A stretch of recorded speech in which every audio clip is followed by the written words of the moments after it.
Mungu atakuwezesha kupitia wito aliokupa. Hata familia yako ikudharau, hata watu wote waone kama hauwezi kitu, lakini Mungu akikuona na kuona ndani mbegu ya ukubwa ndani yako, na sio kwa maana Mungu anaenda kukuamsha, sio kwa maana Mungu anaenda kukutumia zaidi. Familia yako itashangaa wakiona unawakomboa. Familia yako itashangaa kuona unawainua, kwa sababu wakati Mungu anapoweka nyota ndani yako, haangalii watu wanaokudharau, haangalii watu wanaokuchukia. Anachokiangalia ni neno liko nyuma ya maisha yako. Kuna neno ndani ya maisha yako linasema utainuliwa, na ni kweli utainuliwa. Hata watu wakupiganishe, hata marafiki wakuinukie, kama Mungu amesema na amesema, kama Mungu amesema na amesema, kama unaamini ungesema amen. Bwana Yesu asifiwe. Ninataka tusimame kwa hivi vitu. Unaona, wakati mwimbaji iko naimba, kuna waimbaji wanaweza wakaimba na hawajui kuimba, na kuna wengine wanaweza wakaimba na wanajua kuimba. Lakini kibali cha Mungu hakitokani na sauti ya mwanadamu, lakini kibali cha Mungu kinatokana na neno Mungu alilozungumza juu yake. Leo unaweza ukaimba vizuri, watu wanabarikiwa, lakini hawakubarikiwa kwa sababu upako uliokuwa ndani yako uliwasukuma kubarikiwa. Lakini walibarikiwa kwa sababu macho yao ilipendezwa na sauti uliokuwa nayo. Lakini unaweza ukaona mtu anatokea kule, hajui hata kuimba vizuri, akikuja hapa anaanza kuimba kama jinsi anavyoweza, na watu wanabarikiwa, wanaingia kiroho, wakutabiri wanaanza kutabiri, wakufunguliwa wanaanza kufunguliwa, na unakutana mtu anasikia kulia ndani yake. Kwa sababu gani? Kuna upako uliojificha nyuma yake. Kuna neno Mungu alizungumza juu ya mtu huyu. Kwa hiyo mtu abarikiwe kwa sababu nyimbo nzuri aliyoimba. Mtu abarikiwe kwa sababu ya sauti nzuri. Lakini mtu anabarikiwa kwa sababu Mungu alikupaka mafuta. Biblia inasema mtu jina lake Daudi akapakwa mafuta ya ufalme. Alipopakwa mafuta ya kifalme, akaenda kupigana vita. Wakati anapigana vita, aliposhinda Goliathi, Biblia inasema karudi zake nyuma. Watu wa Israeli wakamshangilia, watu wa Israeli wakampokea vizuri. Sauli ndani yake akasikia hasira. Kwa nini wanampokea vizuri kuliko mimi mfalme? Hapa upeliwa ya kwamba watu hawatakupokea vizuri kwa sababu uko na jina. Watu hawatakupokea vizuri kwa sababu una sauti nzuri. Watu hawatakupokea vizuri kwa sababu una pesa. Lakini watu watakupokea vizuri kwa sababu kuna kitu Mungu alichokinena. Wewe ulichaguliwa. Mungu alikuchagua. Wakati Mungu anakuchagua, alikutoa kati ya maelfu ya watu, akakuchagua ili akupatie huduma. Na wakati anakupa huduma inabidi utumikie huduma hiyo. Lakini watu wengi wanadhani ni masifa. Lakini Kuimba ni kubariki watu. Kuimba ni kuleta message kwa watu waliopoteza imani. Wakati mimi ninaimba, kuna mtu anaikaa hapo, anasumbukiwa na matatizo, iko na majaribu inayomsumbua.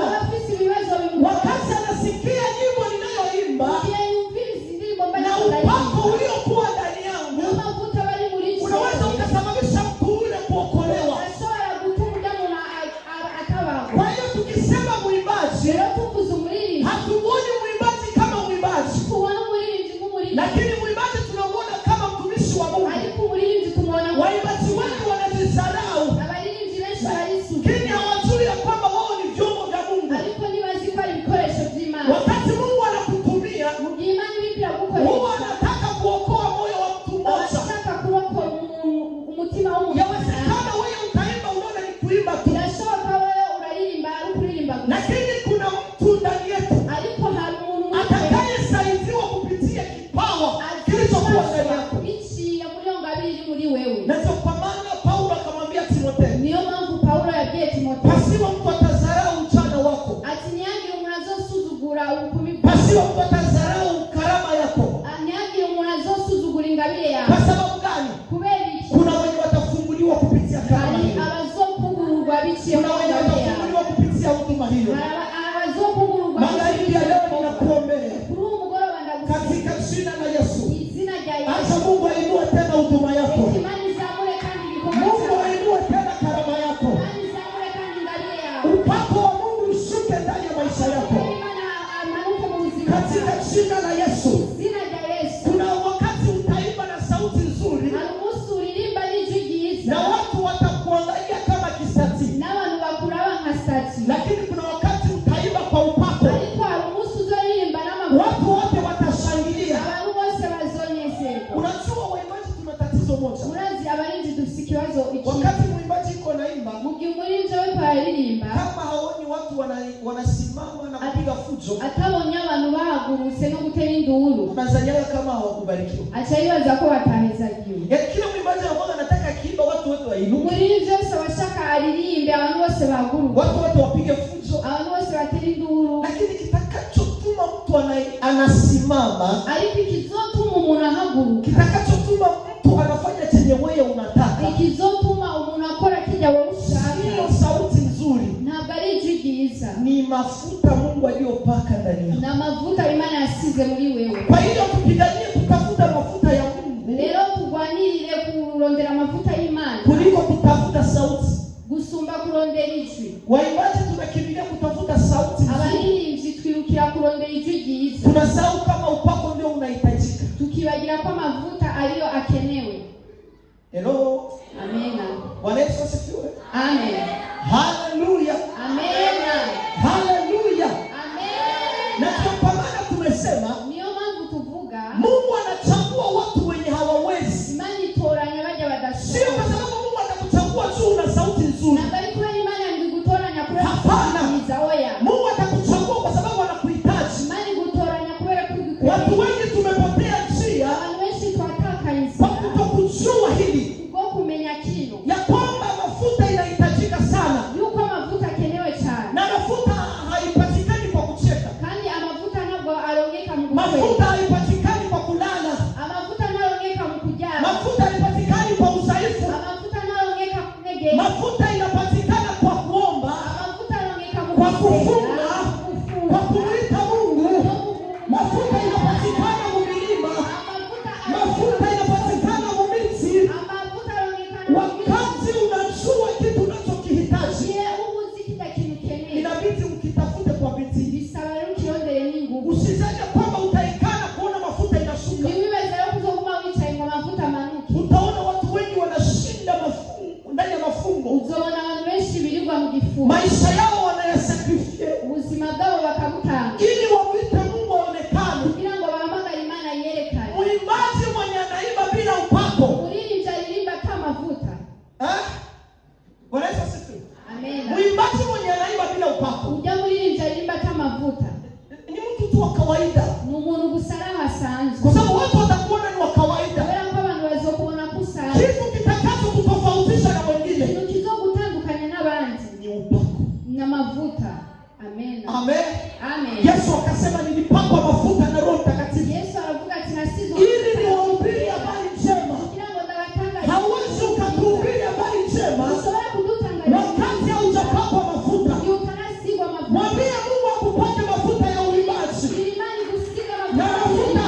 ufise. Amena. Bwana Yesu. Amen. Haleluya. Amena. Haleluya. Amen. Daudi alikuwa na mafuta ndani yake.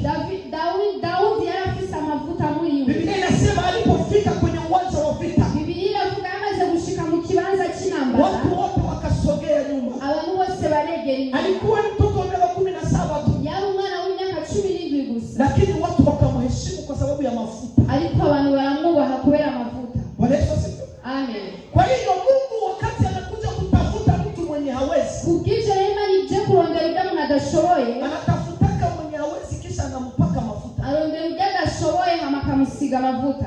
Kuna aina tofauti za mafuta. Hari ubwoko butandukanye bw'amavuta. Kuna mafuta inakuja na wito. Hari amavuta azananwa n'umuhamagaro. Kuna mafuta yanayotafutiwa. Hari n'amavuta arondegwa. Na kuna mafuta unayopakwa na wakuu. Hari n'amavuta usigwa n'abakuru. Sio mbona neno? Sinzi kunaura neza. Mungu anaweza akakuita. Imani inashobora kuguhamagara. Kuwa mchungaji. Kuba umuvuga butumwa. Una mafuta ya kichungaji ndani yako. Ufise amavuta y'ubwungere muri wewe. Lakini ili yakamilike sasa, ariko kugira ngo akwire rero, inabidi watu waliokutangulia waje wakamilishe. Bisaba baje batanguye baje bayakwize. Na kuna nyingine mafuta itabidi wewe peke yako ukitafutie. Hari n'ayandi mavuta bisaba wenyine wironderere. Amen.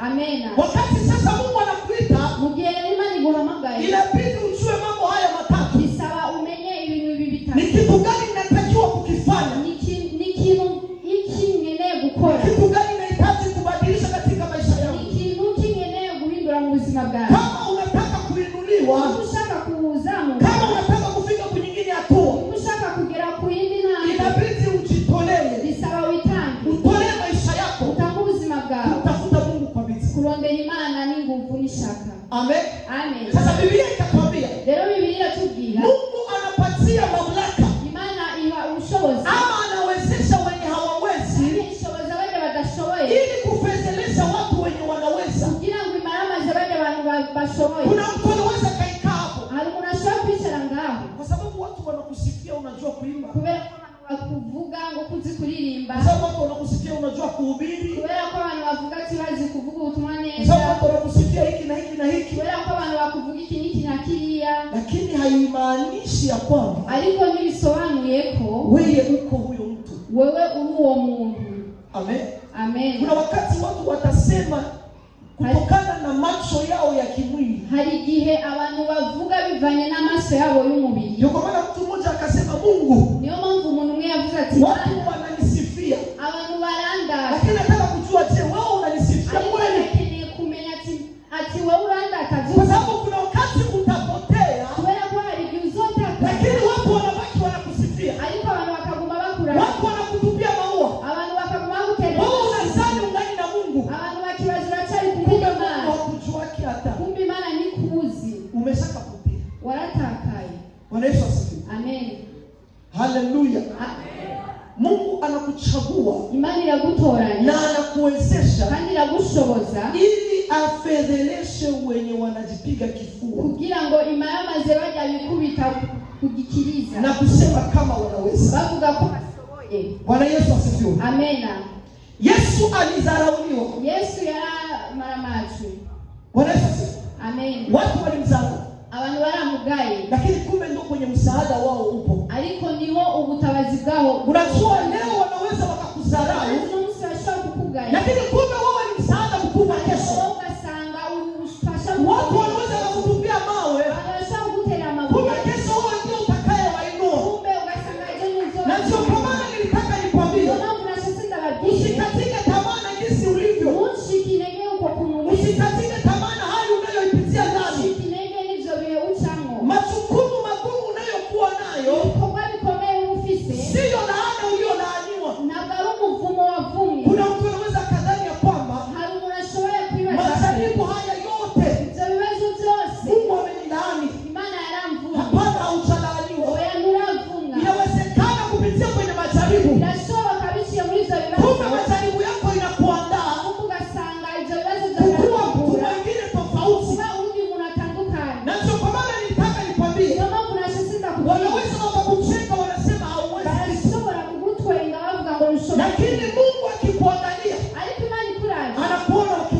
utofauti. Hata magharibi ya leo Mungu akufanya wa kiutofauti. Ndani ya familia yako Mungu akufanya wa kiutofauti. Katika jina la Yesu Kristo. Ninatabiria maisha yako. Kila dharau waliokudharau wanaenda kuona neema iliyokuwa juu ya maisha yako. Inawezekana hawakujua wewe ni nani, lakini wanaenda kujua sasa. Biblia yangu inaniambia Mungu jinake Daudi, watu walimuona kama mchunga kondoo, lakini Sauli akamuona mtu mkubwa wa kesho. Unaweza ukaona leo una changamoto nyingi, lakini kumbe wewe ndio utakayetatua matatizo ya wengine. Unaweza ukaona njaa yako ni nyingi, lakini kumbe wewe ndio utalisha wengine kesho. Haleluya. Amen. Wale waliokudharau waache wakudharau. Waliokusema waache wakuseme. Wakati wa Mungu ukifika, yote yatabadilika. Maisha yako itabadilika. Maisha yako itabadilika. Mungu atatenda mambo makubwa juu yako. Mungu anahitaji kutumika na wewe. Mungu anahitaji kuanza story mpya na wewe. Mungu anahitaji kuanza njia mpya na wewe. Kwa hiyo acha kujidharau, hata kuona kama huwezi. Mungu akikuangalia anakuona wa kiutofauti. Sema kwa jina la Yesu, mimi ni wa kiutofauti ndani ya familia yangu. Ndani ya familia yangu mimi ni wa kiutofauti. Ndani ya maisha yangu mimi ni wa kiutofauti. Watu wataokolewa kupitia mimi. Watu watainuliwa kupitia mimi. Watu watafanikiwa kupitia mimi. Katika jina Biblia inasema inuka sasa uangaze, kwa sababu wakati wako umeenea. Haijalishi uko kijana, haijalishi uko binti, lakini Biblia inasema inuka sasa. Wakati wako umeenea, wakati wa kung'aa, wakati wa kustahimili, wakati wa kuinuka, wakati wa kubarikiwa. Mungu anatenda mambo makubwa pamoja na watu waliokubali kumfuata. Amen. Leo mkubalie. Mupatie nafasi. Kama inawezekana ukajidharau, mwambie kuanzia leo sitajidharau tena. Hata kama siwezi, hata kama sifanikiwi, hata kama njia zangu haziendi sawa, hata kama maisha yangu yako na matatizo, hata kama watu wananiona sifai, Mungu yeye ananiona kama ninafaa. Mimi sikiniangalia, sinaiona mtu mkubwa. Biblia inasema mgonjwa aseme amepona. Amen. Biblia inasema maskini aseme ni tajiri. Bwana Yesu asifiwe. Wakati umejitabiria kitu na Mungu anakitimiza, kitu utakachojitabiria siku ya leo Mungu akitimize. Kitu utakachokikiri juu ya maisha yako Mungu akitimize. Kisi ninasimama kwa hii madhabahu, ninakuombea, nikiombea nyota yako ianze kung'aa sasa katika jina la Yesu.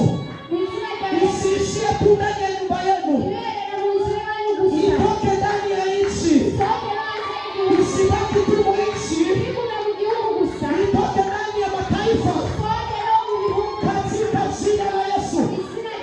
Waliokudharau waanze kukusalimia.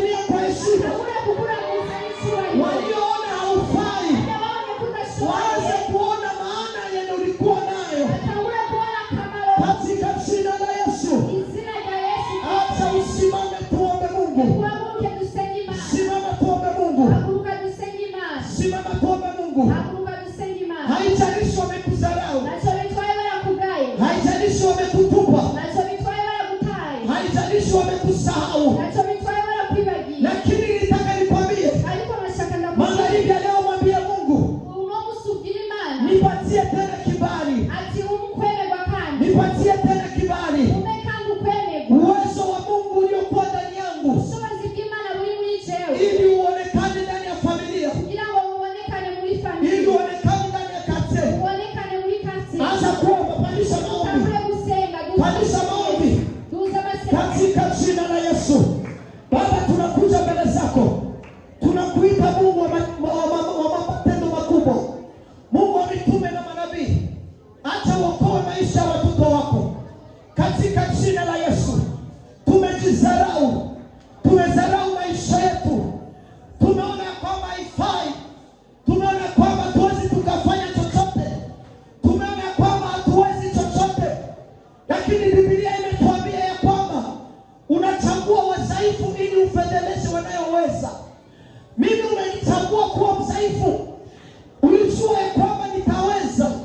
Ulinichagua wakati niko mdhaifu. Ulinichagua wakati siwezi kitu. Ulinichagua wakati sijui lolote. Lakini umenineemisha. Umenipa neema siku ya leo. Kwa hiyo siku ya leo ninatambua ya kwamba mimi si mdhaifu tena, bali umenichagua ili uniwezeshe. Katika jina la Yesu, ninaombea kila mmoja aliyekuja hapa. Acha uonekane katika maisha yake. Acha umpatie tena nguvu za kusimama. Acha umpiganie Jehova. Acha umuonekanie. Neema ya kimungu ishuke juu ya maisha yake. Uokoe maisha yake katika jina la Yesu. Oh, tunakuita Jehova. Tunakuita kamanda wa vita. Acha uonekane. Acha uzirike. Mungu wa matendo makubwa. Katika jina la Yesu. Katika jina la Yesu. Njoo uwatende mambo makubwa. Njoo ufungue maisha ya watoto wako. Njoo ufungue maisha yetu. Baba, tuinue tena. Tutumie zaidi kuliko mwanzo. Tupandishe vingine viwango. Tutumie zaidi ya kawaida. Katika jina la Yesu. Wewe ni Mungu usiyeshindwa. Kama jinsi ulivyomuinua Daudi wakati watu walimuona hawezi kitu, lakini umemuinua na kumwezesha. Acha na sisi utuinue. Acha na sisi utuwezeshe. Katika jina la Yesu Kristo. Bwana Yesu asifiwe. Haleluya. Haleluya. Haleluya. Mwimbaji akasema, mimi ni wa juu. Ni wa juu sana. Hata watu wakudharau. Jua ya kwamba wewe ni wa juu. Hata watu wakutupe. Jua Mungu yupo juu ya maisha yako ili akuokote. Acha Mungu akupatie neema sasa. Mungu akuheshimishe. Mungu akupandishe machozi. Mungu akupiganie. Usiku wa leo mwone Mungu katika jina la Yesu Kristo. Mungu akubariki. Baba, tunabariki watoto wako. Acha waonekanie. Tunaenda kutoka hapa. Uende pamoja nasi. Baba, utuonekanie katika jina la Yesu. Tupige makofi sote.